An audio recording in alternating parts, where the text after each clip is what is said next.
everyone. So I want to start this video off by explaining what are centers.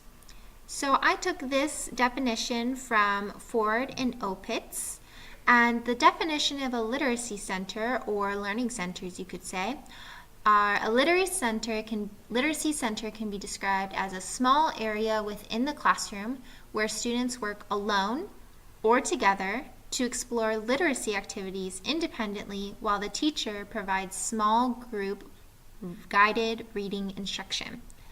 Now, you can replace some of these areas where you just have a small area within the classroom where students work alone or together to explore learning activities while the teacher works with a small group. Here's an example of what this can look like using the physical space of the classroom.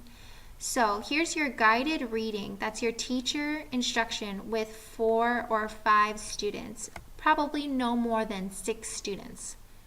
While the teacher's working with students of different levels, the rest of the students are occupied with different jobs and different tasks. Maybe they're doing an activity, a game. Maybe they're doing some word work. Maybe they're doing art. Maybe they're doing poetry. Maybe they're listening to reading. These are tons of examples of different things the students can be doing in groups of 4, 5, or 6 while the teacher is working with students here. It is the teacher's job to make sure that students over here are still doing what they need to do while she's teaching the group here in the small group center. These are just examples of what students could be doing in these different tables. You can substitute this for anything. It can be a science activity, it can be reading by yourself, it can be lots of different options.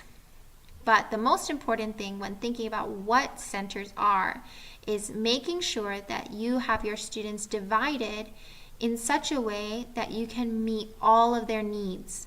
So this group might be really beginning readers. This group over here might be advanced readers.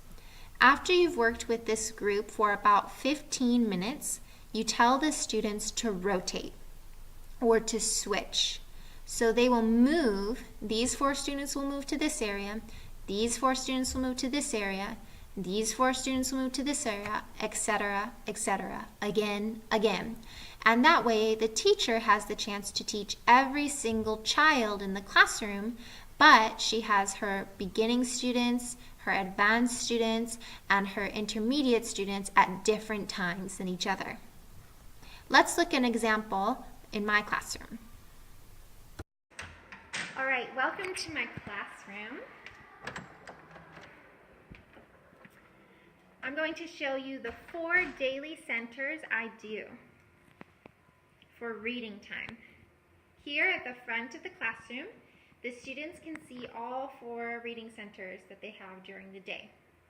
Each reading center is 15 minutes long. If you have less time, you can make it shorter. If you don't have a projector, you can put this on a piece of paper, or you can just write it on the board. This is a reminder so the students know what they should do during this time. Now I will briefly show you each center. Here is the center where students read with me. I'm going to explain this center in more details in a separate video. Here's the next center. This center is when students can have the opportunity to read on the iPad. So I use different apps according to their levels. Most students can use an app called Epic. Students who don't yet know how to read, they can have some read aloud books or some simple books that kind of highlight the book while they're reading it.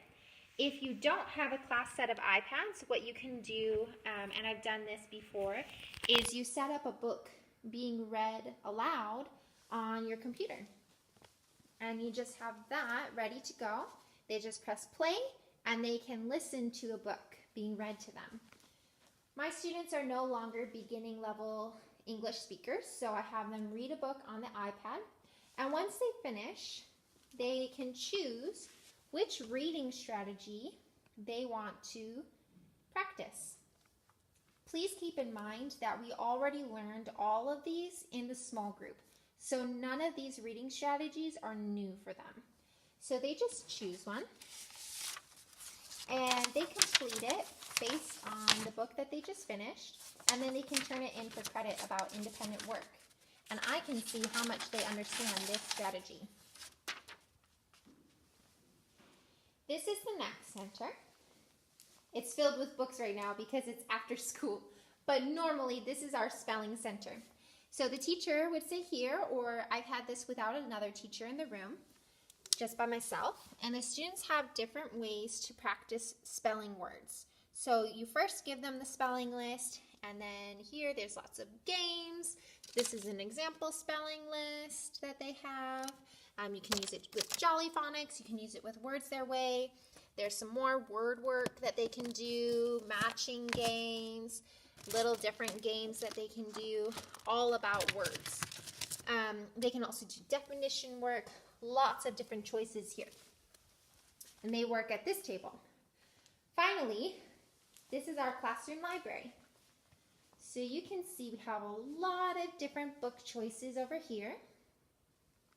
And how students select the books, they select a book that's not too easy and not too hard for them. You have to teach them how to do this. Our school has a program called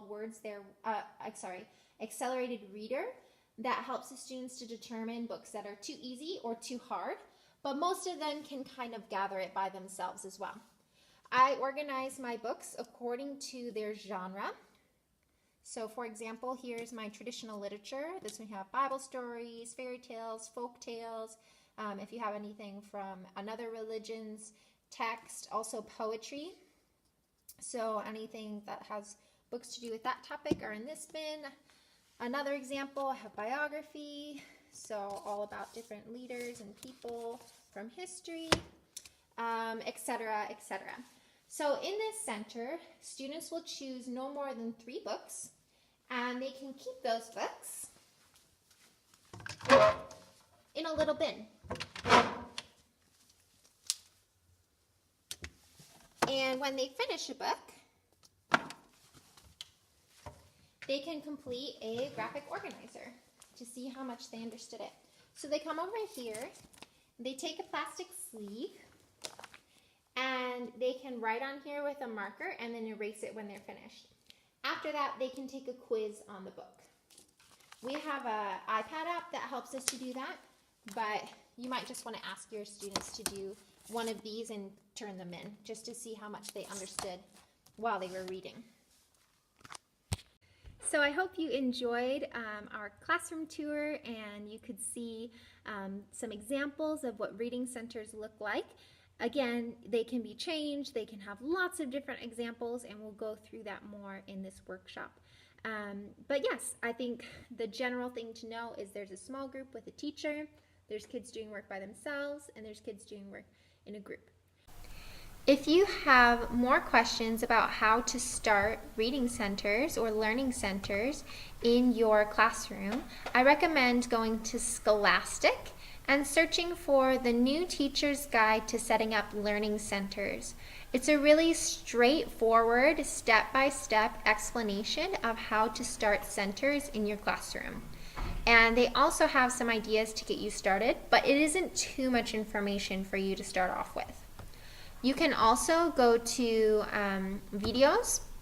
If you just search on YouTube, I'm not sure about Youku, but if you search on YouTube for literacy centers, there are so many examples, descriptions, tons and tons of videos about what you can do. I chose 2 that were reasonable amount of time and also showed some different ideas that I thought would be really applicable to you, and I will download those for you.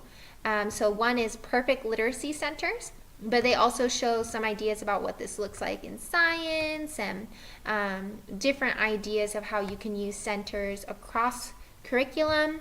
And then also one here for reading and writing, because I thought this would be most helpful for reading centers, writing centers, and also if you teach language. block, especially for the Chinese department. If you want to teach Chinese, you can follow this same format as well. So that's the Reading and Writing Center Introduction. So those will be available for you as well.